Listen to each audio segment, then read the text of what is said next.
नबी सल्लल्लाहु अलैहि वसल्लम और हज़रत आयशा का निकाह। ये वीडियो बहुत खूबसूरत है, प्लीज़ ज़रूर सुन के जाइएगा। जब हज़रत आयशा रज़ी अल्लाह तआला अन्हा का हमारे नबी सल्लल्लाहु अलैहि वसल्लम से निकाह हुआ तो हमारे नबी सल्लल्लाहु अलैहि वसल्लम ने 500 दिरहम हक महर अदा किया। निकाह के 3 साल तक आप अपने मैके में रहीं। 3 साल बाद आपकी रुखसती हुई।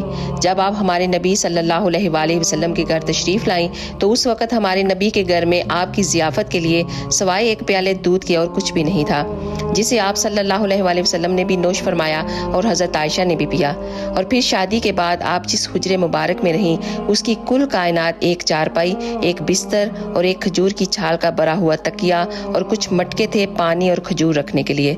और घर की छत इतनी ऊंची थी कि आप सल्लल्लाहु अलैहि वसल्लम खड़े होते तो उसकी छत को टच कर सकते थे, छू सकते थे। सुभान अल्लाह। इस वीडियो को एक दफ़ा सदका जारिया की नियत से ज़रूर शेयर कीजिएगा। जज़ाकल्लाह खैर।